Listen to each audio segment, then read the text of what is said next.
ధ్యానం చేస్తా. ఇంకా సమయం ఉంటే ఇందులో ప్రాముఖ్యమైనటువంటి అంశము మనం ధ్యానం చేయడానికి ప్రయత్నం చేస్తాం. ఇప్పుడు రెండవ వాక్యాన్ని మనం చదువుకున్నాం.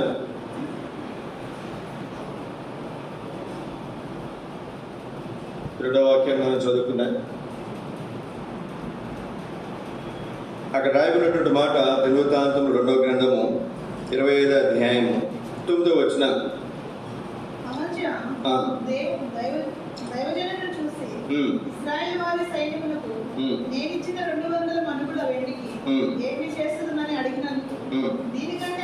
దీనికంటే మరి అధికముగా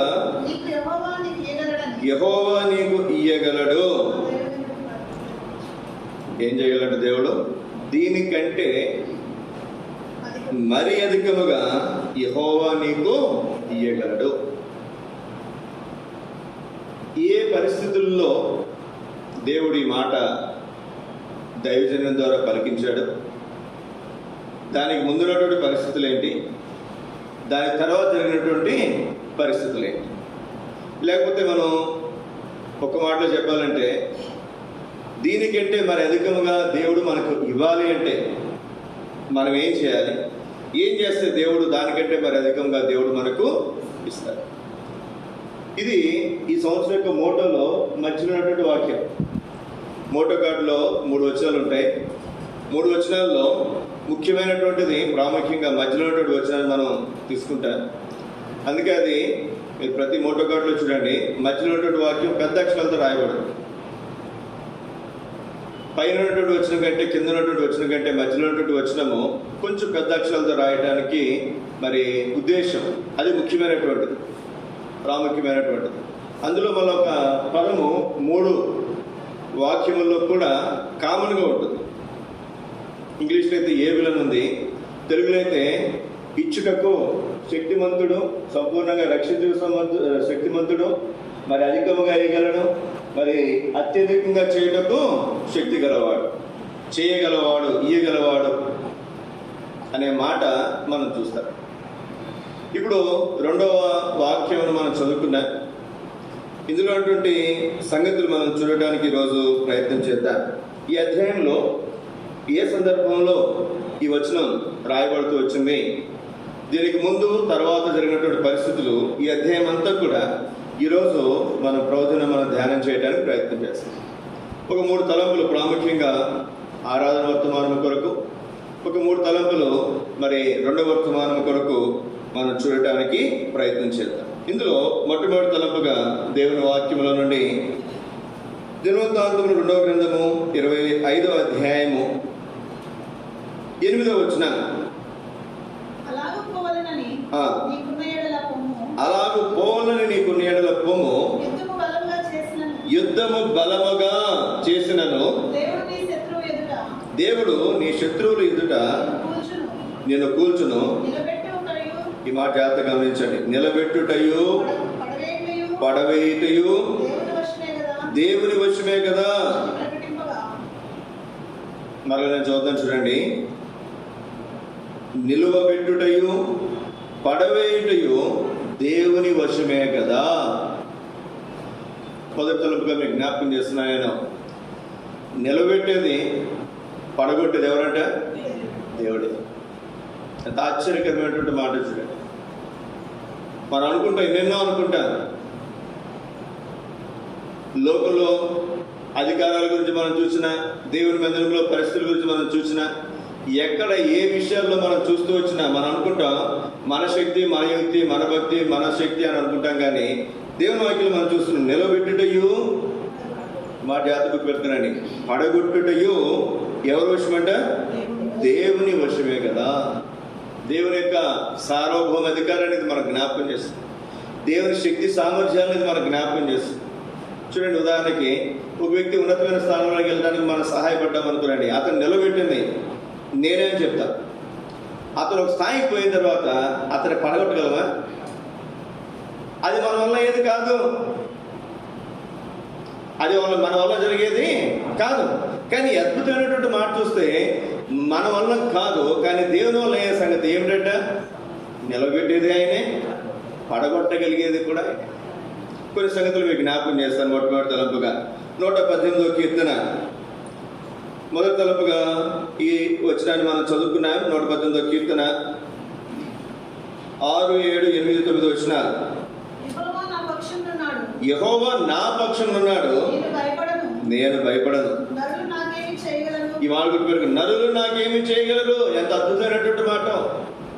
యెహోవా నా పక్షం ఉన్నాడు కాబట్టి నేను భయపడను. నరులు నాకేం చేస్తారయ్యా?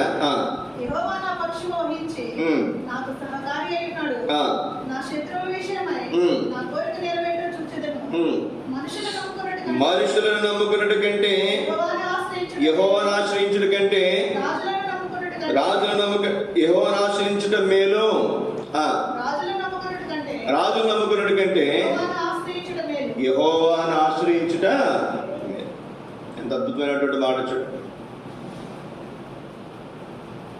మనుషులు నమ్ముకున్నట్టు కంటే రాజులను నమ్ముకున్నట్టు కంటే యెహోవాను ఆశ్రయించుట మేలు.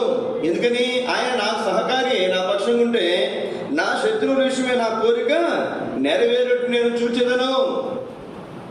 మనొకరు చేయాలనుకున్న శత్రువుకి కీడు లేక అపకారం లేక నష్టం కలగజేయాలని ఒకసారి మన వల్ల కానే కాదు, మన చేత కాదు.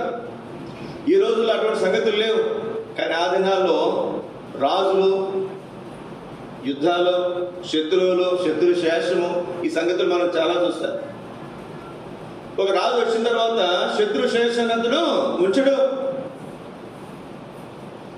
కొన్నిసార్లు ఎవరితో ఒక్కడే వదిలేస్తాడు, ఆ ఒక్కడే చివరికి అతను వచ్చి చంపిన సందర్భాలు కూడా మనం చూడగలం. కానీ ఇక్కడ మనం చూస్తే ఆ శత్రువుల విషయమే నా కోరిక నెరవేరట్టు నేను చూసేది. కారణం ఏంటంటే యెహోవా నా పక్షం వహించి నాకు సహకారిగా ఉన్నాడు. యెహోవా నా పక్షం ఉన్నాడు కనుక నేను భయపడను, నరులు నాకేమీ చేయదు. ఇది మొట్టమొదటిగా మనం చూస్తున్నాం. తర్వాత రెండో మాటగా దేవుని వాక్యంలో రెండో మాటగా మనం చూస్తే కీర్తన గ్రంథము 20వ అధ్యాయం,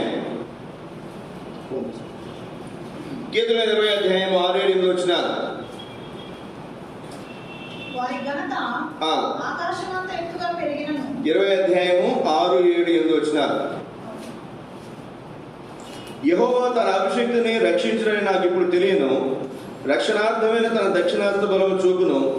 తన పరిశుద్ధ ఆకాశం నుండి అతనికి ఉత్తరమిచ్చును. కొందరు రథములను బట్టి కొందరు గుర్రములను బట్టి అతిశయపడుదురు. మనమైతే మన దేవుడైన యెహోవా నామమును బట్టి అతిశయపడుదుము. వారు కృంగి నేల మీద పడి ఉన్నారు, మనము లేచి చక్కగా తెలుసు.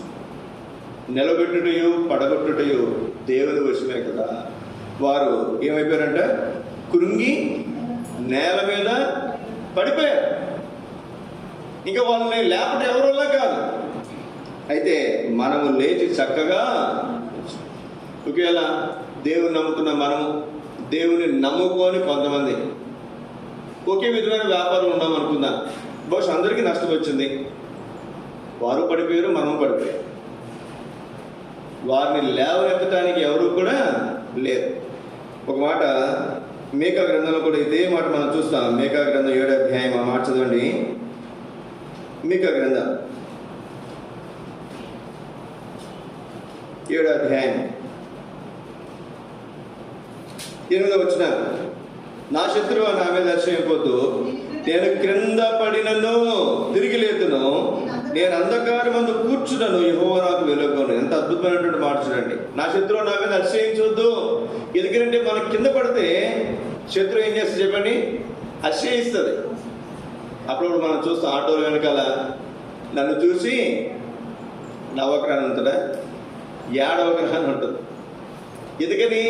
ఒక కొత్త ఆటో ఎవరైనా కొనుక్కున్నాడంటే వాడిని చూసి ఏడ్చేవాళ్ళు చాలా మంది ఉంటారు. ఒకరు బాగుపడ్డారంటే వాడిని చూసి ఏడ్చేవాళ్ళు చాలా మంది ఉంటారు. నా శత్రువు నా మీద అతిశయించవద్దు. ఎందుకు అతిశయిస్తున్నాను శత్రువు? నేను కింద పడ్డా అందుకన్నాడు కదా, నేను కింద పడినను ఏమవుతాను? నేను తిరిగి లేతును. ఎందుకంటే ఇక్కడ రాయబడినటువంటి మాట, మనం లేచి చక్కగా నిల్చున్నాం. మన దేవుడు మనకు వెలుగుగా ఉన్నాడు. మనం కింద పడిపోయినా సరే ఈ నీతిమంతుడు 7 మార్లు పడినా తిరిగి లేస్తాడు.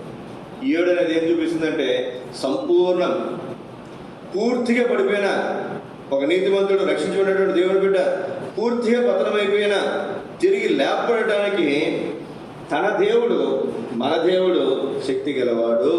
శక్తి గలవాడు. కారణం ఏంటంటే నిలబెట్టుటయు పడగొట్టుటయు ఎవరి వశము? మన దేవుడైనటువంటి యెహోవా వశం. సమూయేలు మొదటి గ్రంథం 14 అధ్యాయము, సమూయేలు మొదటి గ్రంథం 14 అధ్యాయము 6వ వచనం. సమూయేలు మొదటి గ్రంథం 14:6. యోనాతాను, సున్నతి లేని వారి దండుగాపుల మీద కోదుగురము. యెహోవా తన కార్యము సాగించునేమో. అనేకుల చేతనైనను కొద్దిమంది చేతనైనను రక్షించుటకు యెహోవాకు అడ్డమా. ఎంత అద్భుతమైనటువంటి మాట చూడండి. ఎంతమంది పోయారండి యుద్ధానికి? ఎంతమంది పోయారండి యుద్ధానికి? ఇద్దరే పోయారు. యోనాతాను తన ఆయుధములు మోయేవాడు, అంతే. ఇప్పుడు అంటున్నాడు కదా ఇక్కడ, కొద్ది మందితోనైనను అనేక మందితోనైనను రక్షించుట యెహోవాకు అడ్డమా. అంటే అనేక మంది ఉంటేనే దేవుడు రక్షిస్తాడా? కొద్ది మంది ఉన్న దేవుడు రక్షిస్తాడు. సోదర సోదరి, ఎంత అద్భుతమైనటువంటి మాట చూడండి. కాలువ చోటున గోధుమలు తొలగొట్టుకున్నాడంట. ఎవరు? గిద్యోను. సూచనలు అడిగాడు, చెప్పాడు దేవుడు, సూచనలు నెరవేర్చాడు. ఇప్పుడు 30,000 మందిని తీసుకుని పోతుంటే ఏమన్నాడు దేవుడు? వాళ్ళు ఎక్కువ అన్నాడు. ఎంతమంది మిగిలారు? 10,000 మంది మిగిలారు. వాళ్ళు కూడా ఎక్కువ అన్నాడు.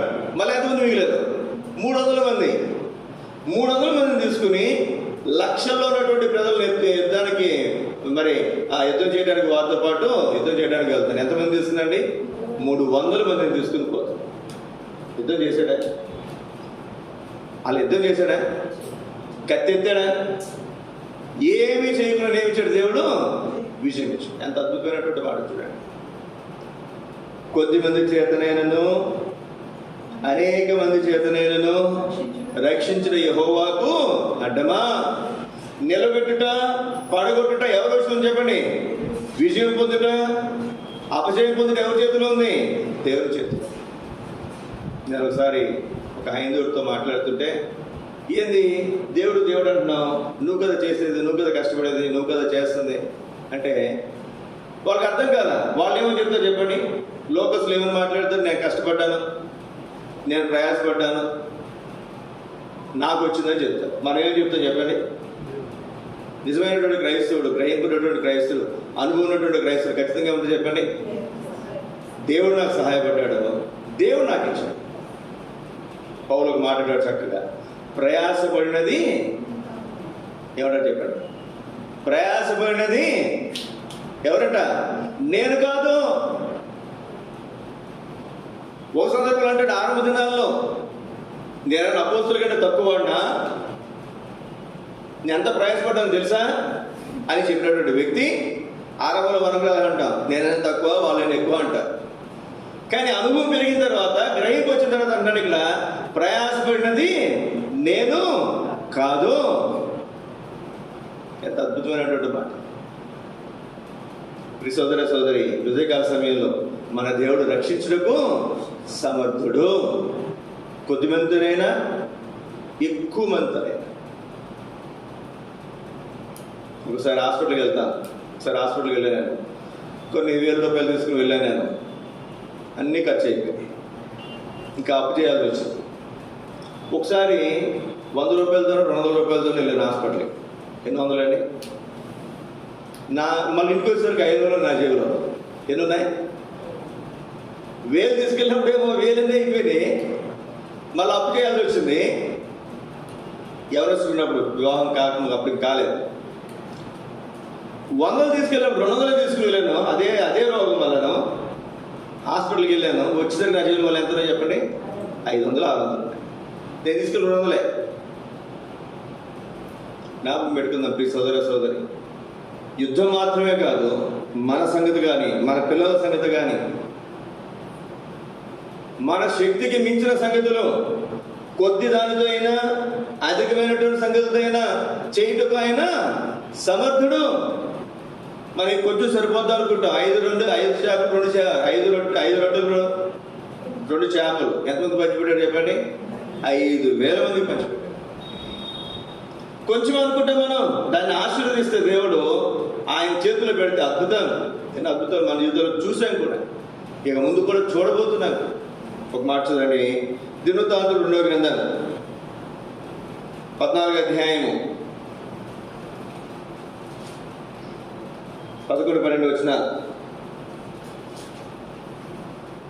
దినవృత్తాంతం 14వ అధ్యాయం 11-12 వచనాలు. ఆసా తన దేవుడైన యెహోవాకు మొరపెట్టి, యెహోవా విస్తారమైన సైన్యము చేతిలో ఓడిపోకుండా బలము లేని వారికి సహాయం చేయుటకు నీకన్నా ఎవరు లేరు. నా దేవా యెహోవా, నాకు సహాయం చేయుము. నిన్నే నమ్ముకొని ఉన్నాము. నీ నామమును బట్టి ఈ సైన్యమును ఎదిరించుటకు బయలుదేరి ఉన్నాము. యెహోవా, నీ నామమును బట్టి ఈ సైన్యం ఎదిరించుటకు బయలుదేరాం.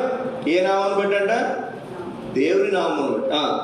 యెహోవా, నీవే మా దేవుడవు. నరమాతులను నీ పైన జయమునందనీయకము. నరమాతులను నీ పైన జయమునందనీయకము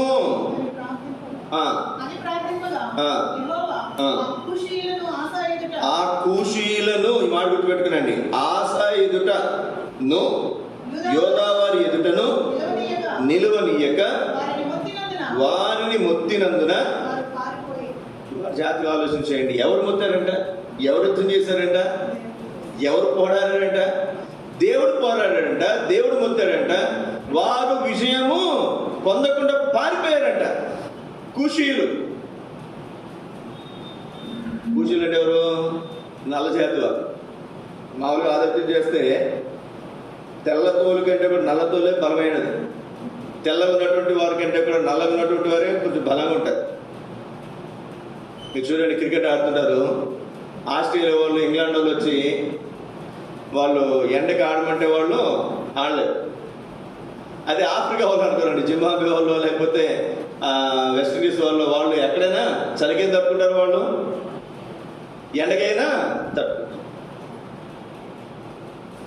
ఇక్కడ మనం చూస్తే కూషీయులు, వీళ్ళు కూషీయుడు నల్ల జాతి వాడు, వారు బలాజులు. అట్లాంటి వారిని దేవుడు ఏం చేశాడంట? మొత్తాడంట. వారు ఏం చేశారంటే చెప్పండి? పారిపోయారు. కాబట్టి మొట్టమొదటిగా మీకు జ్ఞాపకం చేస్తున్నాయను, నిలబెట్టుటయో పడగొట్టుటయో మన దేవుని వశం. అట్లాంటి దేవుని మనం కలిగి ఉన్నాం. కొద్ది మందితోనైనాను, ఎక్కువ మందితోనైనాను, కొద్దితోనైనాను, ఎక్కువతోనైనాను రక్షించుటకు చేయుటకు మన దేవుడు శక్తి గలవాడు. అట్లాంటి దేవుని మనం కలిగి ఉన్నాం. అందుకే ఉదయకాల సమయంలో మనం ఆయన ఆరాధించబద్ధులమైన. 2వ తలపుగా రండి, దినవృత్తాంతం 2వ గ్రంథం 25వ అధ్యాయం 9వ వచనం. ఆ దైవజనుని చూచి ఇశ్రాయేలు సైన్యమునకు నేనిచ్చిన 200 మణుగుల వెండికి ఏమి చేసేదమని అడిగినందుకు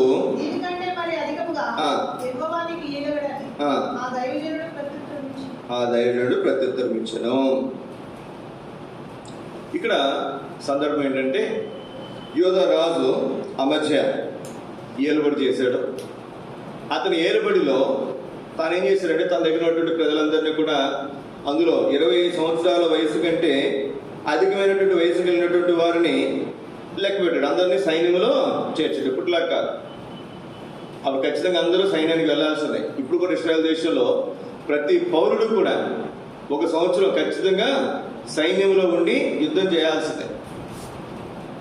ఎమర్జెన్సీ వస్తే అందరినీ పిలుస్తారు. మనకు 19 అయిపోయినటువంటి వాళ్ళందరినీ కూడా పిలుస్తారు. ఖచ్చితంగా ప్రతి ఒక్కరు కూడా ఏం చేయాలి చెప్పండి? సైన్యంలో చేరాల్సిందే. నేను ఉండను, నేను రానంటే కుదరదు.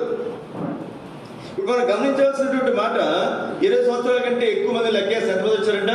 3 లక్షల మంది వచ్చారంట. సరిపోలా. కొంతమందికి ఏంటంటే ప్లేట్ నిండా పెట్టినా, కొంచెం కలుపుకోవడానికి గ్యాప్ పెట్టినా వాళ్ళకి తృప్తి ఉండదు. అది కూడా ఏం చేయాలి చెప్పండి? తిన్న తర్వాత వాళ్ళు వేసుకోవచ్చు. అట్లా ఉండదు. కొంతమంది ప్లేట్ నిండా, ఒక ఆయన చూశాను నేను, ఒక ఆయన ప్లేట్ నిండా పెట్టుకున్నాడు. 2 రకాల కూరలు నేను చేసినప్పుడు 2 రకాల కూరలు కూడా అందరికంటే ఎక్కువ వేసుకున్నాడు. గంట సేపు తిన్నాడు, సగం కూడా అవలా, సగం పాడేసాడు. ఆయన వడ్డించాడు అందరికీ. మనూరు కాదులేండి, వేరే ఊరు పరిచయాలకు వచ్చినటువంటి వాళ్ళు ఒక సందర్భంలో ఒక ఆయన నేను చూశాను. అందరికి వడ్డించాడు, అందరికి ఆయన వడ్డించాడు. అందరికి ఆయన వడ్డించి అందరికీ కొంచెం కొంచెం కొంచెం కొంచెం వేసి వడ్డించుకున్నాడు కాబట్టి ఆయన కొంచెం ఎక్కువ ఉంచుకొని ఆయన ప్లేట్ నిండా పెట్టుకుని గంట సేపు తిన్నాడండి. పూర్తిగా తిన్నాడా? కొంతమందికి కళ్ళు పెద్ద, కడుపు చిన్నగా ఉంటుంది. చిన్నపిల్లలు అంతే బాబు, నువ్వు ఎంత పెట్టమని వాళ్ళు పెట్టమంటే పెట్టమంటారు. అంత వాళ్ళు ప్లేట్ నిండా పెట్టుకుంటారు, వాళ్ళ పాప కడుపు వచ్చినది, వాళ్ళు ఏం తినలేరు బాబు. కొంతమంది అట్లా ఉంటారు. మనం కూడా ప్లేట్ నిండా పెట్టుకున్నాం అనుకున్నాండి, తిరుపతి వేస్తుందా చూడగానే కడుపు నిండిపోదు. ఇక్కడ చూడండి, ఇక్కడ రాయబడినటువంటి మాట 3 లక్షల మంది సైన్యం ఉన్నారంట. సరిపోదా? మళ్ళా 2000 మనుగులు వెండి ఇచ్చి ఇస్రాయేల్ దేశంలో నుంచి మళ్ళీ 1 లక్ష మంది సైన్యాన్ని జీతానికి తెచ్చుకున్నాడు. రష్యా ఉక్రెయిన్ యుద్ధం జరుగుతుంది. ఉక్రెయిన్ వాళ్ళు కూడా ఏం చేస్తారు? ఇప్పుడు వేరే దేశం నుంచి సైనికులు ఏం చేస్తారు చెప్పండి? జీతానికి తెచ్చుకుంటున్నారు. మనం పనులు చేయడానికి ఎలాగైతే వేరే వాళ్ళు కూలికి పెట్టుకుంటామో, వారు యుద్ధం చేయడానికి వేరే వారిని సైన్యాన్ని జీతానికి తెచ్చుకుంటున్నారు. 3 లక్షల మంది ఉంటే సరిపోలేదంట. మళ్ళీ ఎంతమంది తెచ్చాడు చెప్పండి? 1,00,000 మందిని తెచ్చుకున్నాడు. ఎంత ఇచ్చారంట? 2000 మనుగుల వెండి ఇచ్చారంట. ఎంత ఇచ్చాడు చెప్పండి? 2000 మనుగుల వెండి ఇచ్చాడు. అప్పుడు దైవజనుడు వచ్చాడు, అయ్యా నువ్వు ఇశ్రాయేలు తీసుకుని పోతున్నావు 1,00,000 మందిని. ఇశ్రాయేలీయులతో అనలేదు, ఆ మాట గుర్తుపెట్టుకున్నాడు. ఇశ్రాయేలీలలో ఎఫ్రాయిమీలతో దేవుడు ఉండడు. వారు అయోగ్యులు, వారు అపాత్రులు, కాబట్టి వారిని వెనక్కి పంపించేసి, లేదు నాకు అవసరం తీసుకెళ్ళావు అనుకో, యుద్ధం నువ్వు బాగా చేసినా నువ్వైతే గెలవు అనేసరికి అమ్మచ్చి ఏం చేసి చెప్పండి దైవజనుడితో, అయ్యా మరి వాళ్ళకి నేను 2000 మనుగులు వెండి ఇచ్చానయ్యా, ఇంత డబ్బులు ఇచ్చి నేను వాళ్ళని జీతాన్ని కుదుర్చుకున్నాను, ఇప్పుడు వాళ్ళ జీతం నా డబ్బులు నాకు ఏమంటే ఇస్తారా? ఇవ్వరు. మరి ఎట్లా? అదంతా నేను వేస్ట్, నాదంతా లాస్ వస్తుంది కదా, నేను నష్టపోతాను కదా అంటే, అప్పుడు దైవజనుడు అంటున్నాడు, దీనికంటే మరి అధికముగా దేవుడు నీకు ఇయ్యగలడు చెప్పాడు. దైవజనుడి మాట విన్నాడు. వినటమే కాదు, అద్భుతమైనటువంటి మాట చూడండి. దైవజనుడి మాట విని తాను ఏం చేశాడు చెప్పండి? ఏం చేశాడు? తాను ఆ సైన్యం అంతటినీ పంపించేశాడు. ఇప్పుడు తర్వాత యుద్ధంలో తాను గెలిచాడు. ఎంత అద్భుతమైనటువంటి సంగతి. ఇక్కడ రాయబడినటువంటి మాట, దీనికంటే మరి అధికముగా యెహోవా నీకు ఇయ్యగలడు. ఎవరు ఇవ్వగలరంటే? దేవుడు ఇవ్వగలడు. రండి ఒక మాట మీకు ఇందులో కొన్ని సంగతులు మీకు జ్ఞాపకం చేస్తారు. 2వ తరగతిలో ఆదికాండం 12వ అధ్యాయం.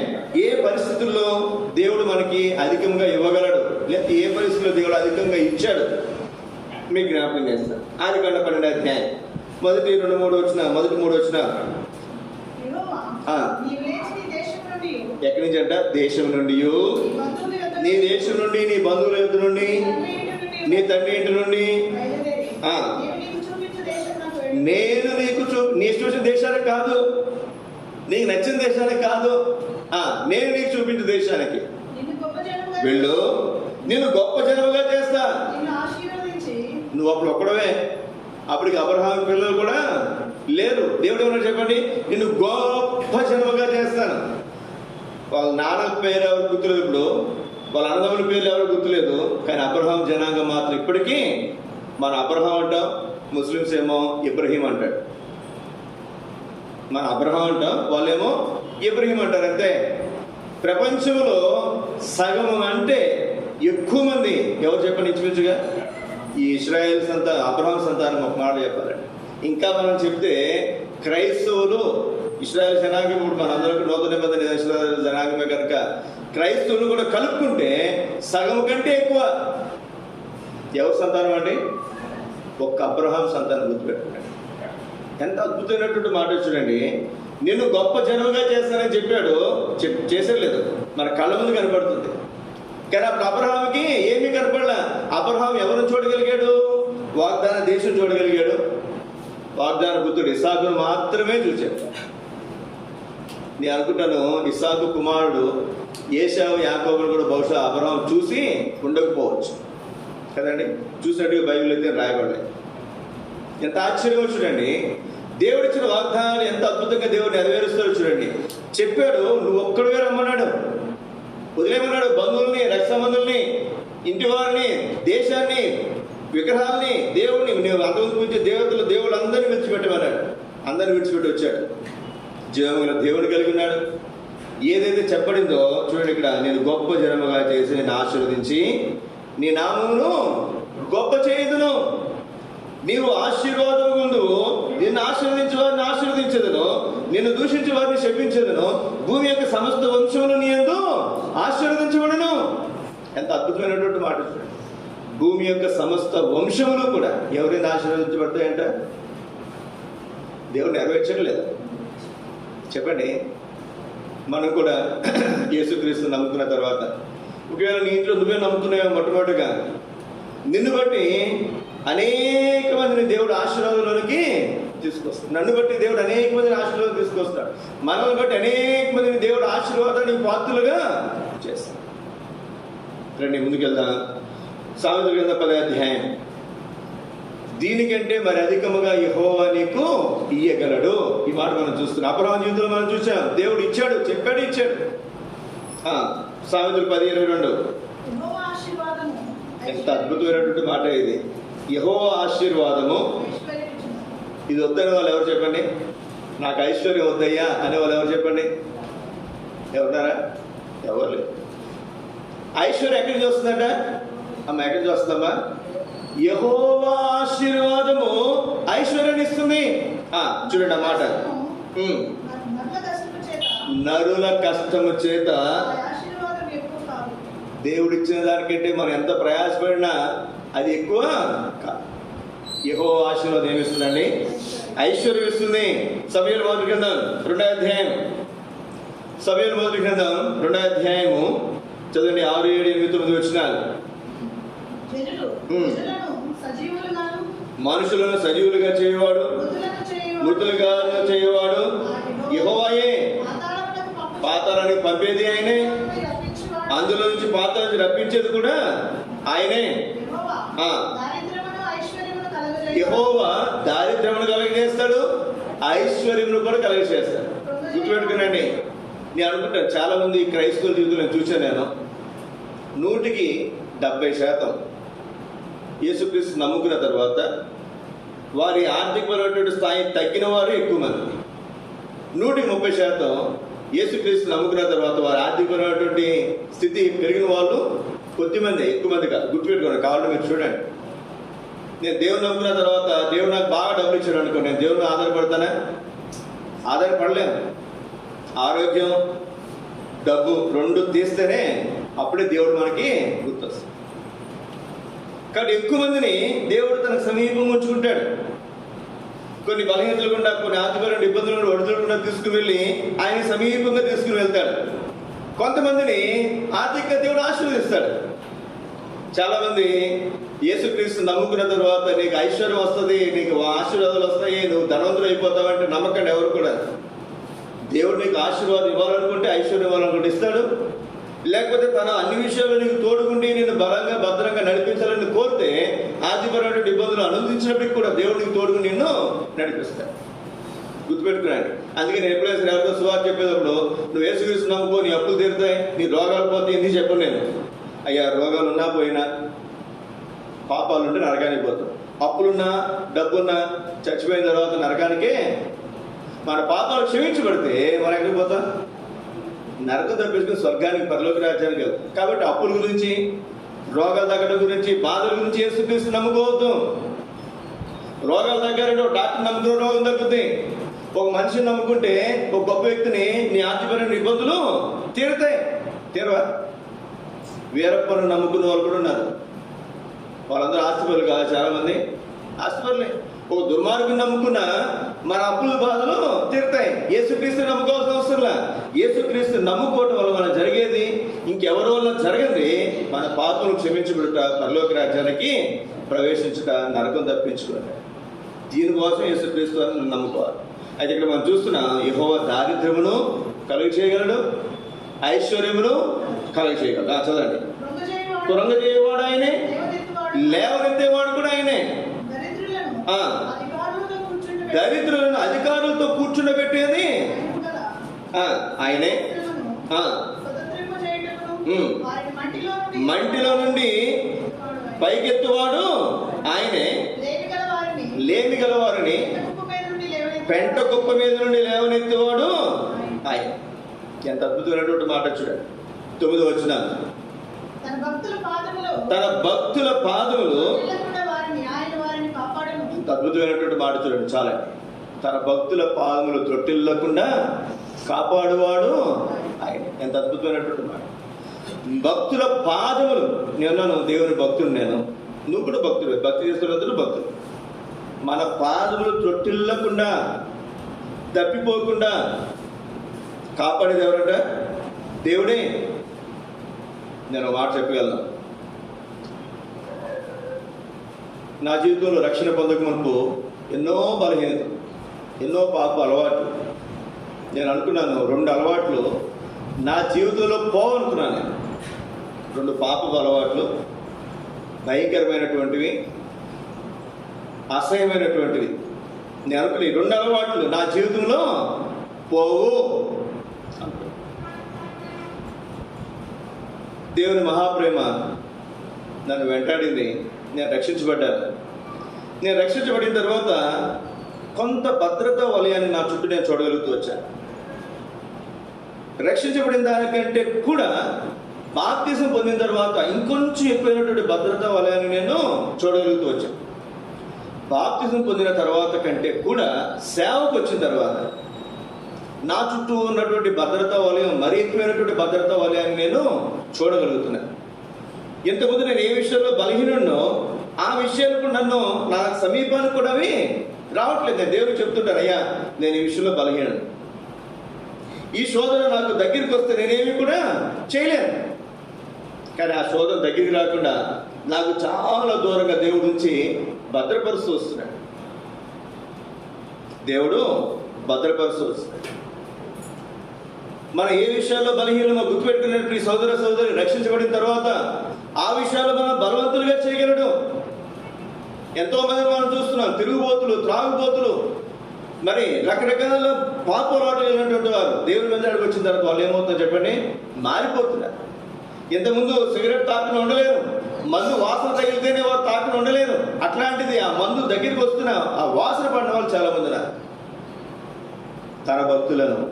తన భక్తుల పాదములు త్రొట్టిల్లకుండా ఎవరు కాపాడతారంటే దేవుడే కాపాడు. సోదర సోదరి, మన జీవితాలు ఇప్పటివరకు నీవు నేను భద్రంగా ఉన్నామంటే అది దేవుని మహా ప్రేమ, దేవుని మహాప్రేమ. అంతేకాదు ఐశ్వర్యమును దారిద్ర్యమును కలుగజేసేవాడు ఆయనే, పాతాళానికి పంపించేది ఆయనే, అందులోంచి విడిపించేది కూడా ఆయన. ఇంకొక మాట చూడండి, ద్వితీయోపదేశకాండం 8వ అధ్యాయం 16వ వచనం, 16, 17, 18. నీకు మేలు చేయవలని నిన్ను అంచుటకు శోధించుటకును పితరులు ఎరగని మన్నాతో అరణ్యమున నిన్ను పోషించెను. మీరు అక్కడ ఆలోచన చేయండి. తుదకు నీకు మేలు చేయవలనని నిన్ను అణచుటకును. ఇదేంటండి వాళ్ళ మనకు మేలు చేయాలంటే మనం అనచడం ఏంటి? ఇది చాలా ఆశ్చర్యం. మనల్ని బలపరిస్తే కదా మనకు మేలు జరిగేది. ఎవరైనా మనకు మేలు చేయాలంటే మనం సహాయం చేసి మనం బలపరిస్తే మనకేం కలుగుతుంది చెప్పండి? మేలు కలుగుతుందని మనం అనుకుంటాం. కానీ దేవుని దగ్గర ఉన్నటువంటి సాధనలు చాలా ప్రత్యేకమైనటువంటివి. మనకు మేలు చేయడం కోసం ఏం చేస్తాడంట? మనలను అణిచి శోధిస్తున్నాడంట. ఎంత అద్భుతమైనటువంటి మాట చూడండి. మనం అనుకుంటాం, కీర్తనకారుడు అంటాడు, నరులు నా నెత్తి మీదకి ఎక్కినట్లు చేసిదివి. ఎక్కడెక్కారంట? ఎక్కడెక్కారండి నరులు? నెత్తి మీద కూర్చుని, నెత్తిలో కూర్చొని ఏం చేస్తారు? తనతో కూర్చున్నారు.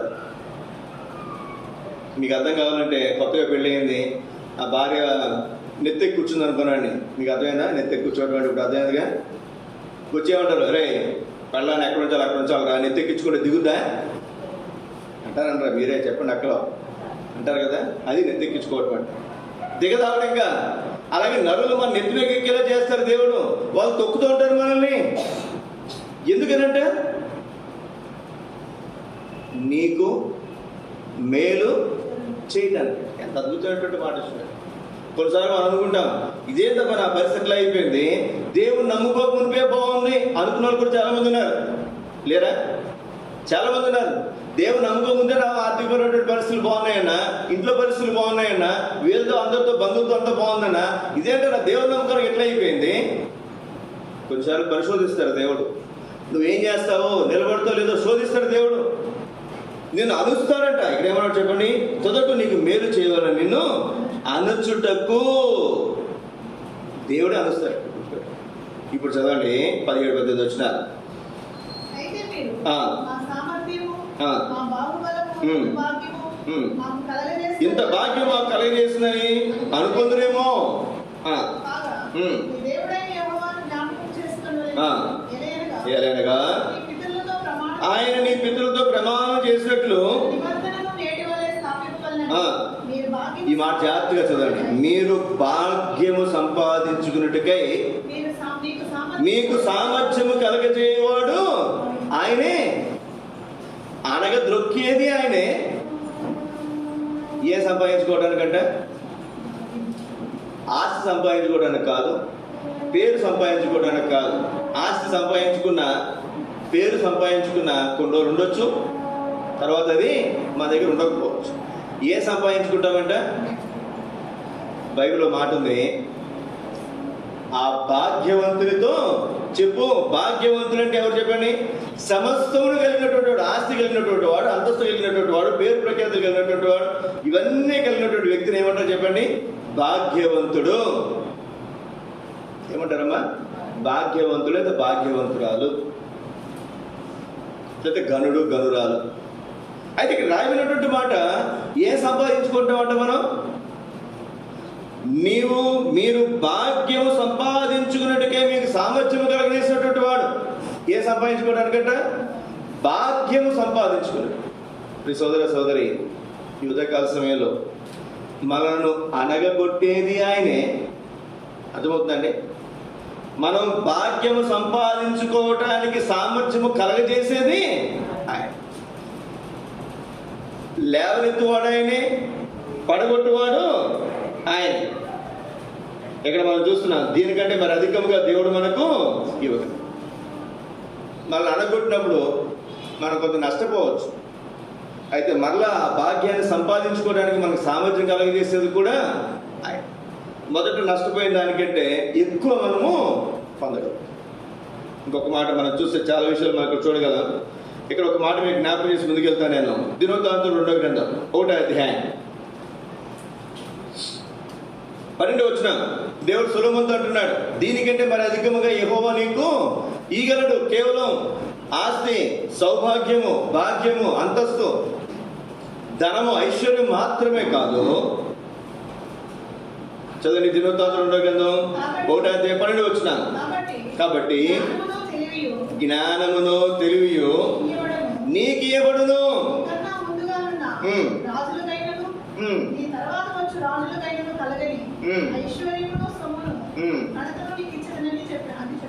ఇక్కడ మీరు చూడండి, జ్ఞానమును తెలివియు నీకు ఇవ్వబడును. ఏమిస్తారంట? సొలొమోను అడిగాడు. ఏమని అడిగాడు చెప్పండి అయ్యా? ఇంత గొప్ప రాజ్యము, ఇంత విస్తారమైనటువంటి జనాంగము, వీరిని పరిపాలించడానికి తగిన జ్ఞానము నాకు ఇవ్వని అడిగితే దేవుడు ఏమిచ్చాడు చెప్పండి? ఐశ్వర్యముతో పాటు, పేరు ప్రఖ్యాతులతో పాటు ఏమిచ్చాడు? కాబట్టి జ్ఞానమును తెలివి నీకు ఇవ్వబడును. దీనికంటే మరి అధికముగా, నీకు కలిగి ఉన్న దానికంటే మరి అధికముగా. ఇప్పుడు ఆస్తి అడగలేదు, అంతస్తు అడగలేదు, శత్రువులు ప్రాణం అడగలేదు సొలొమోను. ఏమిచ్చాడు చెప్పండి? జ్ఞానం ఇచ్చాడు. జ్ఞానాన్ని అడిగాడు, జ్ఞానం ఇచ్చాడు. ప్రసంగి గ్రంథం 2వ అధ్యాయం 9వ వచనం. దేవుడు ఇచ్చేది మీరు గుర్తుపెట్టుకునండి. ప్రసంగి 2:9. ప్రసంగి 2:9. నాకు ముందు యెరూషలేము నందున్న వారందరికంటేను నేను గనుడనే అభివృద్ధి నొందుతుని. జాగ్రత్త చదవాలి. నా జ్ఞానం నిన్ను విడిచిపోలేదా? నా జ్ఞానము నన్ను విడిచిపోనా? దేవుడిచ్చేది గుర్తుపెట్టుకురండి. దేవుడిచ్చేది అది శాశ్వతమైనటువంటిది, ఎన్నటికీ ఉంటుంది. మనుషులు ఇచ్చేది అది తాత్కాలికం, ఉండొచ్చు ఉండకపోవచ్చు. ఇప్పుడు దేవుడు ఇచ్చినటువంటి జ్ఞానము, ఇప్పుడు ప్రసంగి గ్రంథం రాసినటువంటి గ్రంథకర్త అన్నాడు కదా, తన వృద్ధాప్యంలో నా జ్ఞానం నన్ను విడిచి పోలా. ఎప్పుడు ఇచ్చాడు చెప్పండి జ్ఞానం దేవుడు? తాను యవనస్తుడు ఉన్నప్పుడు రాజు అయినటువంటి మొదటి సంవత్సరంలో దేవుడు అతనికి ఆ జ్ఞానం ఇస్తే, తాను ముసలివాడు అయ్యేంత వరకు 40 సంవత్సరాలు తన రాజ్య పరిపాలన చేశాడు. ఈ 40 సంవత్సరాల్లో తన జ్ఞానం తను విడిచి పోలేదు. దీనికంటే మరి అధికముగా దేవుడు మనకు ఇయ్యగలడు. మనకు బాగా తెలుసు, సొలొమోను జ్ఞానవాక్యం తెలుసుకోవడానికి భూరాజులందరూ కూడా అతని ముఖ దర్శనము చేస్తూ వచ్చింది. ఎంత కూడా మనకు తెలిసినటువంటి సంగతి. ఒక్క మాట మీకు జ్ఞాపకం చేసిన స్థలం ముగిస్తాను నేను. ఎఫెసీయులకు రాసిన పత్రిక 3వ అధ్యాయం. ఎఫెసీయులకు రాసిన పత్రిక 3వ అధ్యాయం 19-20 వచనాలు. జ్ఞానమునకు మించిన క్రీస్తు ప్రేమను తెలుసుకున్నట్టుకు తగిన శక్తి గలవారు కావాలని మనలో ఈ మాట గుర్తుపెట్టుకున్నాడు. దీనికంటే మరి అధికముగా నీకు ఇవ్వగలడు. ఏ విషయాల్లో, ఏ విషయమైనప్పటికీ కూడా మనం అడిగిన దానికంటే, ఊహించు వాటన్నిటికంటే అధికముగా చేయ శక్తి కలిగినటువంటి దేవుడు మన దేవుడు. ఎవరు చెప్పండి? మనం అడిగిన దానికంటే, ఊహించిన దానికంటే అత్యధికంగా చేయుటకు శక్తి కలిగినటువంటి. అందుకే మనం ఆయన్ని ఆరాధించబద్ధులమైన. మూడో తలుపుగా ఒక మాట మీకు జ్ఞాపకం చేస్తే ముగిస్తాను రండి. దినవృత్తాంతములు 2వ గ్రంథం 25వ అధ్యాయం. దినవృత్తాంతములు 2వ గ్రంథం 25వ అధ్యాయం 3వ కార్డులో 2వ వాక్యాన్ని మనం ధ్యానం చేస్తున్నాం. దినవృత్తాంతములు 2వ గ్రంథం 25వ అధ్యాయము 11, 12, 14 వచ్చిన చదవండి. మధ్య ధైర్యం తెచ్చుకుని తన జనులతో కూడా బయలుదేరి షెయ్యూరు వారిలో 10,000 మందిని హతం చేస్తే, ఇక్కడ చూడండి, ఆ ఇశ్రాయేలు సైన్యాన్ని వెనక్కి పంపించేశాడు. తాను 3 లక్షల మంది తన సైన్యాన్ని తీసుకుని దానికి పోయాడు. 10,000 మందిని హతం చేశాడు. షెయ్యూరు వారు అంటే ఎవరు చెప్పండి? షెయ్యూరు మన్యం ఎవరు? వాళ్ళ పితృడు ఎవరు? షెయ్యూరు మన్యం అంటే, నేను షెయ్యూరు మన్యాన్ని అతనికి ఇచ్చానంటాడు యాకోబుతో. ఎవరితో? ఎవరి గురించి? యాకోబు అన్నవారు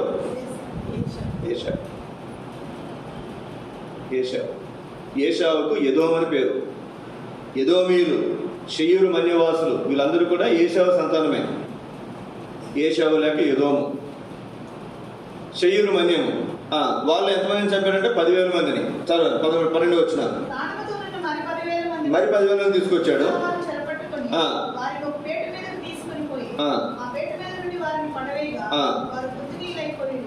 చదవండి 13. చాలు, ఇక్కడ ఆగండి. ఇక్కడ తాను వెళ్ళాడు యుద్ధానికి. తన దగ్గర ఉన్నటువంటి వారిని మాత్రం తీసుకుని వెళ్ళాడు. యుద్ధంలో విజయం పొందాడు లేదా? విజయం పొందాడు. చూడండి 14 వచ్చిన. చాలు, ఇక్కడ ఆగండి. ఎదోమీయులను ఓడించి అమధ్య ఏం చేశాడు? తిరిగి వచ్చాడు. దేవుడు చెప్పాడు దైవజనుడి ద్వారా, అయ్యా నువ్వు ఇశ్రాయేలు ప్రజలను, ఎఫ్రాయిమును ముఖ్యంగా తీసుకుని పోవద్దు, వారిని పంపించేసాయి. అయ్యా నేను వారికి 2,000 మణుగులు వెండి బంగారం డబ్బులు ఇచ్చానయ్యా నేను. మరి ఆ నష్టం అంతా నాకు ఎట్లా అంటే, పోనే దానికంటే మరి అధికంగా దేవుడు నీకు ఈగలని చెప్పిన తర్వాత తాను వెళ్ళాడు యుద్ధానికి, గెలిచాడు, వచ్చాడు. ఇక్కడ మనం గమనించాల్సినటువంటి మాట 11 వచ్చిన. అంతటా అమధ్య ఏం తెచ్చున్నాడంట? ఈ మాట గుర్తుపెట్టుకున్నాడు. ఏం తెచ్చున్నాడు? ఇప్పుడు నేను ఉన్నానండి, నాకు 10 లక్షలు అప్పు ఉంది. ఈ అక్కడికి తెలుసు, ఆకలి తెలుసు, అన్న తెలుసు. నేను ఇంకొకరు ₹1,00,000 అడిగితే ఇస్తారా? ఎవరైనా ఇస్తారా? ఎవరు? ఎందుకని? నాకు అప్పులున్న సంగతి మీ అందరికీ కూడా తెలుసు. అంటే అప్పు పుట్టదు కొంతమందికి కదండి, అట్లాంటి పరిస్థితులు ఉంటాయి. అలాగే ధైర్యం చెందినటువంటి వారికి ధైర్యం తెచ్చుకోవాలి. డబ్బు తెచ్చుకోవడం ఎట్లానో ధైర్యం తెచ్చుకోవడం కూడా అట్లా. ఎక్కడ దొరుకుతుంది ధైర్యము? అప్పటి కొన్ని ఇంట్లోనో, వాళ్ళ ఇంట్లోనో, ఎవరో ఇంట్లోనో, లేకపోతే బ్యాంకులో ఎక్కడ దొరుకుతాను? ధైర్యం ఎక్కడ దొరుకుతుందండి? మనం తెచ్చుకోవాలంటే ఇచ్చేవాడు ఉండాలిగా, అవునా కదండి? అయితే అద్భుతమైనటువంటి మాట, దేవుని దైవజనుడు చెప్పిన మాట విని తను ఏం తెచ్చుకున్నాడంట? ధైర్యం తెచ్చుకున్నాడంట. ధైర్యం తెచ్చుకున్నటువంటి సందర్భాలు బైబిల్ గ్రంథంలో 40 కంటే ఎక్కువ ఉన్నాయి సందర్భాలు. రైట్ ఇలా కొంచెం నేను పిలిచినప్పుడు ఇల్లు కొంచెం తీసుకురండి అతను బాబు. ఇక రాయనటువంటి మాట అమ్మ ఏం తెచ్చుకున్నాడంట? ధైర్యం తెచ్చుకున్నాడు. ఇప్పుడు అండి కొంచెం మనం ముందుకు వెళ్దాం. ధైర్యం తెచ్చుకుని యుద్ధానికి వెళ్ళాడు, విజయం పొందాడు. ఇప్పుడు చూడండి, దేవుని వాక్యంలో కొన్ని విషయాలు మీకు జ్ఞాపకం చేస్తాను నేను. సంఖ్యాకాండం ధైర్యం తెచ్చుకునే మాట బైబిల్ గ్రంథంలో మొట్టమొదటిగా సంఖ్యాకాండం 13వ అధ్యాయం మనం చూస్తాం. 16-17 వచ్చిన దేశము సంచరించి చూచుటకు మోషే పంపిన మనుషుల పేర్లు ఇవి. మోషే నూను కుమారుడైన యెహోషువ అని పేరు పెట్టింది. నూను కుమారుడైన హోషేయకు యెహోషువ అని పేరు పెట్టాడు. మోషే కనాను దేశంలో సంచరించి చూచుటకు వారిని పంపినప్పుడు వారితో ఇట్లా, మీరు ధైర్యము తెచ్చుకొని. ఏం తెచ్చుకోవాలంటే? మీరు ధైర్యము తెచ్చుకోనండి. ఒక నువ్వు నేనుంటే, అయ్యా మోషే గారు ఎక్కడ తెచ్చుకోవాలండి, ఏ షాప్లో తెచ్చుకోవాలని అడిగేవాళ్ళు కదండి, కదా? ధైర్యం ఎక్కడ దొరుకుతుందండి? మన దేవుడిని యెహోవాను బట్టే మనకు ధైర్యము. మీరు ధైర్యం తెచ్చుకుని ఎక్కడికి వెళ్ళండి? చాలండి. ఇంకొంచెం మనం ముందుకు వెళ్దాం. న్యాయాధిపతుల గ్రంథం 20వ అధ్యాయం 22 వచ్చిన, అయితే ఇశ్రాయేలు ధైర్యం తెచ్చుకుని, సమూయేలు మొదటి గ్రంథం 30వ అధ్యాయం 6వ వచనం మనం చూస్తాం. దావీదు తన దేవుడిని యెహోవాను బట్టి ధైర్యము తెచ్చుకొని, ఎవరు బట్టి ధైర్యం తెచ్చుకున్నాడంట? తన దేవుడైన యెహోవాను బట్టి ధైర్యం తెచ్చుకున్నాడు. అంతేకాదు దినవృత్తాంతములు మొదటి గ్రంథం 28వ అధ్యాయం 20 వచ్చిన మన్నించండి, 28వ అధ్యాయం చదవండి, 20 వచ్చిన దినవృత్తాంతములు మొదటి గ్రంథం 28వ అధ్యాయం 20 వచ్చిన. మరియు దావీదు తన కుమారుడైన సొలొమోనుతో చెప్పిన, నీవు బలం పొంది భయపడకము, విడవకము, నా దేవుడిని యెహోవా నీతో కూడా ఉండును, యెహోవా మందిరం సేవకు వచ్చిన పని ఎంతయు నువ్వు మిగించే వరకు ఆయన ఎంత మాత్రమును విడువకుండును. దేవుని మందిరం పని పూర్తి చేసే విషయంలో కూడా ఏం తెచ్చుకోవాలి? ధైర్యం తెచ్చుకోవాలి. సోదరి దైవజనులు మన ముందు ఎంతో మంది ఉన్నారు. మన కాలంలో కూడా మనం చూస్తున్నాం, వచ్చే తరంలో కూడా మనం అనేక మందిని చూడగలం. దైవజనుల్లో మరి విశ్వాసులు అనేక మంది మనం చూడగలం. వారు ఏమీ లేనప్పుడు కూడా ధైర్యం తెచ్చుకుని దేవుని కొరకు గొప్ప కార్యాలు జరిగించారు, జరిగిస్తున్నారు, జరిగించబోతున్నారు. ఏం తెచ్చుకున్నాండి? ధైర్యం తెచ్చుకున్నారు. ఎక్కడి నుంచి వస్తుంది ధైర్యము? దావీదు తన దేవుడైన యెహోవాను బట్టి ధైర్యము తెచ్చుకొని. ఒక మాట మనం చదువుకుందాం. దానియేలు గ్రంథము 10వ అధ్యాయం, దానియేలు గ్రంథం 10వ అధ్యాయం 19 వచ్చిన,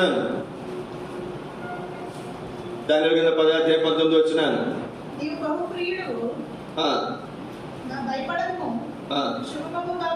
నీకు శుభమగును గాక. చూడండి మాట, ధైర్యము తెచ్చుకోము, ధైర్యము తెచ్చుకోమని నాతో చెప్పాను. అతడు నాతో ఇట్లనగా, ఇప్పుడు దానియేలు అంటున్నాడు, నేను ధైర్యం తెచ్చుకొని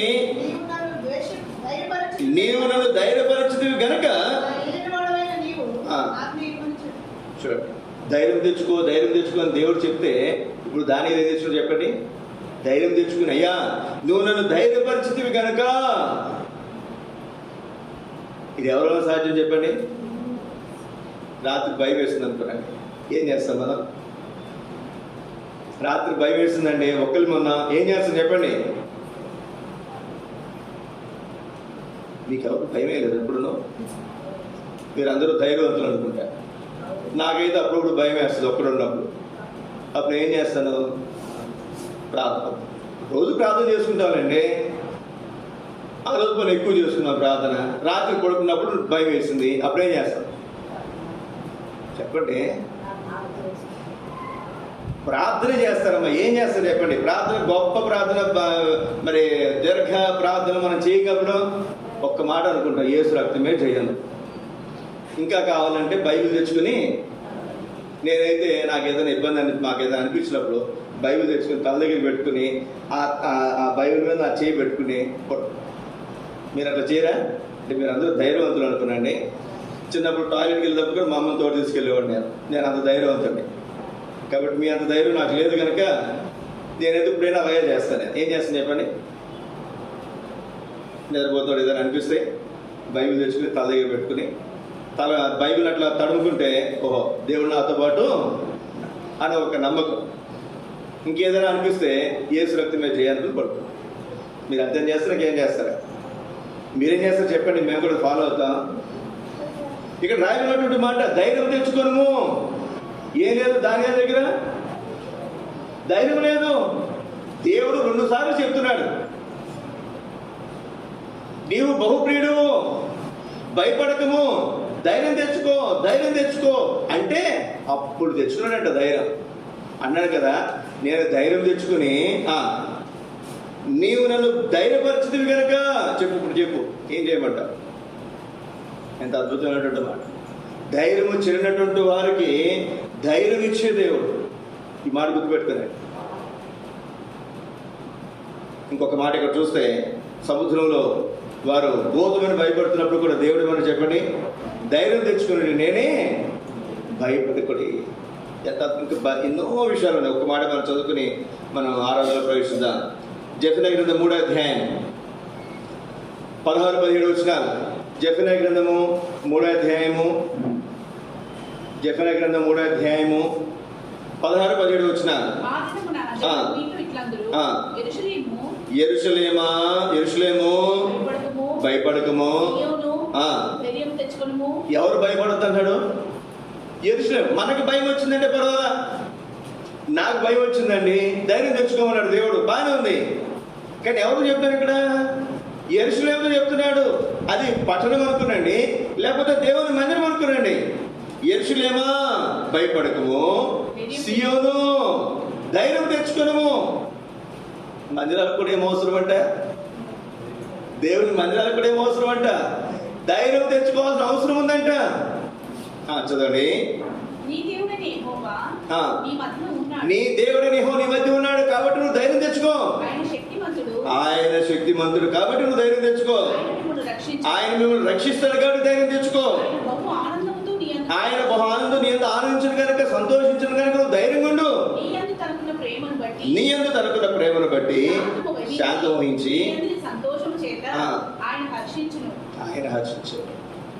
సోదర సోదరి, సియోనుతో అంటాడు ధైర్యం తెచ్చుకో, ధైర్యం తెచ్చుకో. సోదర సోదరి, వ్యక్తిగతంగానే కాదు, కుటుంబంగా కూడా ధైర్యం చెందిన పరిస్థితులు వస్తాయి. కొన్ని సంగతులు జరగకూడని సంగతులు జరిగినాయి అనుకోండి, కుటుంబం అంతా అలజడి, బెంబేలెత్తిపోతా. దేవుడు అన్నాడు, యెరూషలేమా కుటుంబమా ధైర్యం తెచ్చు. సంఘంగా కొన్నిసార్లు పరిస్థితులు ఎలా ఉంటాయంటే విపరీతమైన సంగతులు ఉంటాయి, విపరీతమైనటువంటి సంగతులు ఉంటాయి. మరి ఈ మాట చెప్పొచ్చు చెప్పకూడదు నాకు తెలియదు, కానీ రాత్రి ఎందుకో సందర్భంలో ఆలోచన వచ్చింది. ఫిబ్రవరిలో ట్రస్టులు, సొసైటీ, రకరకాల పరిస్థితులు అన్నీ అందరూ కూడా ఏమేమి చెప్పండి కలిసిపోయి ఒక మోటో కార్డు తీశారు. బాగానే అందరూ బాగానే ఉంది, కానీ కొంతమందిని వారు కలుపుకోలేకపోయారు. పిత్తివాడు గారు ఒక మోటో కార్డు తీశారు, సుబ్బారెడ్డి గారు, కురియన్ గారు ఒక మోటో కార్డు తీశారు. మళ్ళీ ఒకటి సొసైటీ వాళ్ళు కురియన్ గారిని తీసేసి మరి ఇంకేదైనా చాలా సంగతులు జరిగింది. మళ్ళీ సొసైటీ వాళ్ళు మోటో కార్డు తీశారు, వీళ్ళ కాదు ఇంకొక ఆయన మోటో కార్డు తీశారు. చాలా సంగతులు జరిగిపోయినాయి. ప్రకాశం జిల్లాలో దగ్గరగా ఒక 15 సంవత్సరాల నుంచి, ఒక సంవత్సరం కాదు 15 సంవత్సరాలు బట్టి సుబ్బారెడ్డి గారు ఆయనకి విరోధంగా ఉన్నటువంటి వర్గం ఒక వర్గం వేరుగా కూడుకుంటూ, సొసైటీగా వాళ్ళు కూడుకుంటూ దగ్గరగా ఇక్కడ ఒక 100 సంఘాలు ఉంటాయి సుబ్బారెడ్డి గారు ఎస్కోలతో పాటు. అక్కడ ఒక 30 సంఘాలు ఉన్నాయి. ఎన్ని సంఘాలు ఉన్నాయండి? 30 సంఘాలు. గత వారం ఈ రోజు కూడా జరిగిన సంగతి ఏంటంటే అందరూ కలిసిపోయారు. ఏం కలిసిపోయారు చెప్పండి? చాలా ఆశ్చర్యం, నాకు చాలా ఆశ్చర్యం కలిగించింది. నిన్న నేలటూరులోనే అక్కడ మందిర ప్రతిష్ఠ జరుగుతుంటే ఇటు కురేణి గారు కూర్చొని ఇటు సుబ్బారెడ్డి గారు కూర్చున్నారు. చాలా సంతోషం, మంచిది. అక్కడ బాబురావు ఒక ఆయన ఉంటాడు. ఇంకా వేరే సంగతి నేను లోపలికి పోను. కానీ ఈరోజు ఉదయం కూడా దగ్గర 15 సంవత్సరాలు బట్టి రాని వ్యక్తి ఈరోజు వచ్చి ఎస్కోల్లో ఆయన పాటలు పాడుతున్నాడు. మరి ఎన్నో గొడవలు జరిగినాయి అంతకుముందు, మీకు తెలుసు అనుకుంటాను, 10 మంది తెలుసు అనుకుంటాను. ఎన్నో గొడవలు జరిగాయి, యుద్ధాలు, 3వ ప్రపంచ యుద్ధం వరకు అంత యుద్ధాలు జరిగినాయి. కానీ అట్లాంటిది అందరూ కూడా కలుసుకున్నారు. అప్పుడు నాకు ఒక ఆలోచన వచ్చింది. ఏ ఆలోచన చెప్పండి? ఏమై ఉంటుంది చెప్పండి? ఏమై ఉంటుంది? మాట్లాడండి, చెప్పండి. వెంటనే నా మధ్యలో ఒక ఆలోచన వచ్చింది. ఏమై ఉంటుంది చెప్పండి అమ్మా? సరే, తర్వాత చెప్పండి, కావాలంటే మీరు తర్వాత ఏం చెప్పచ్చు. నాకు వెంటనే ఫస్ట్ వచ్చిన ఆలోచన ఏంటంటే, ప్రకాశం జిల్లాలో మొత్తం అందరూ ఒకటే మోటో కార్డు పెట్టుకుంటున్నారు, మన మొక్కలం తప్ప. ఎవరు తప్ప? మనం. ఎందుకంటే నేను మొదటి నుంచి కూడా థియోడు కడుతున్నాను. నేను ఆయన ఇచ్చిన మోటో కార్డులే పెడుతున్నాను. మీరు కావాలంటే ఎన్ని సంవత్సరం పెట్టాను మీరు చూడండి, దగ్గరగా నేను వచ్చినప్పటి నుంచి మీరు చూడండి. నాకున్న గ్రహింపు ఏంటంటే, ఫిలిప్ గారు మోటో కార్డు ఇచ్చేవారు కదండి. ఫిలిప్ గారు ఆయన అవసర కాలంలో ఆయన దగ్గరికి వెళ్ళి కొంతమంది అడిగారు, అన్న మరి మీరు మోటో కార్డు తీస్తున్నారు, మీ తర్వాత మోటో కార్డు ఎవరు తీస్తారు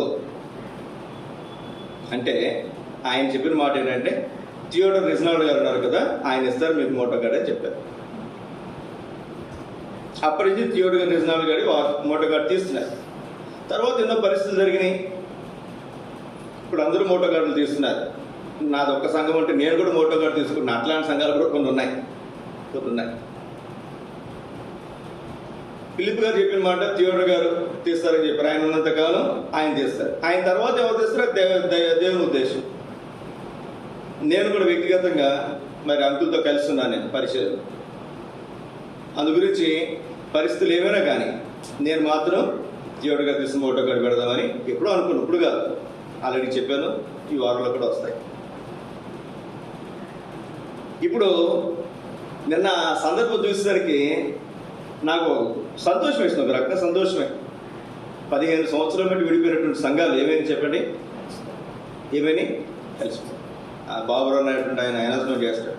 ఇప్పుడు మేమందరం కలిసి ఎస్కోలతో కలిసి మనందరం కలిసి పరిచయం చేద్దామని అనుకుంటున్నాం అని నిన్న అక్కడ చెప్పాడు. ఈరోజు ఎస్కోల్లో కూడా ఆయన పరిచయంలో కూడా ఉన్నాడు. చాలా సంతోషం. తర్వాత ఇవి కూడా కలిసిపోతాయి. ఇప్పుడు ఆనంద్ లేదా సుబ్బారెడ్డి గారు లేదా కురేణి గారు అందరూ కూడా తాత్కాలికం, అవునా కాదు చెప్పండి.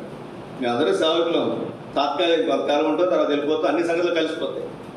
అయితే మనం గమనించాల్సినటువంటి మాట, ఇప్పుడు నాకు రాత్రి ఆలోచన వచ్చింది, ఉదయం దేవుడు జ్ఞాపకం చేస్తున్నాడు, యెరూషలేమా సంగమా ఏం చేయొద్దు, భయపడదు. సియోను ధైర్యము తెచ్చుకొనుము, ఆయన ఎవరు చెప్పండి, మీ దేవుడు యెహోవా నీ మధ్య ఉన్నాడు, ఆయన శక్తిమంతుడు, ఆయన మిమ్మల్ని రక్షించును, ఆయన బహుమానంతో నీ యందు సంతోషించును, నీ యందు తనకున్న ప్రేమను బట్టి శాంతం వహించి నీ అందరి సంతోషము చేత ఆయన హర్షించు.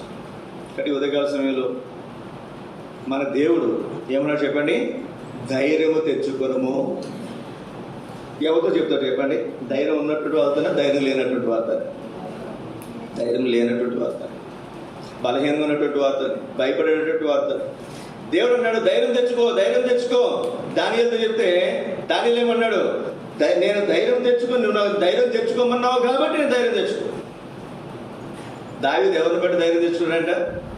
తన దేవుడైనా యెహోవాను బట్టి ధైర్యం తెచ్చుకున్నాడు. ప్రియ సోదర సోదరి, ఉదయకాల సమయంలో నువ్వే పరిస్థితులు కూడా వెళ్తున్నావు, వ్యక్తిగతంగా కుటుంబంగా సంఘంగా, మనం ఏ పరిస్థితులు కూడా వెళ్ళినా వ్యక్తిగతంగా కుటుంబాలుగా సంఘముగా, ధైర్యం చెడిన పరిస్థితుల్లో ఉన్నా, బలహీనమైనటువంటి పరిస్థితులు ఉన్నా, భయపడుతున్నటువంటి పరిస్థితులు ఉన్నా, దేవుడు చెప్తున్నాడు యెరూషలేమా భయపడకము, సియోను ధైర్యం తెచ్చుకో. అందులో కూడా ఒక పాట మనం పాడుకుంటారు.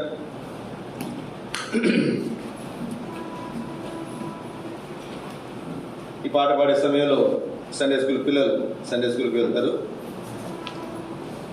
తర్వాత ఒక బ్రదర్ సిస్టర్ మార్చి మనం ఆరాధించే వారంగా మనం ఉంటాం.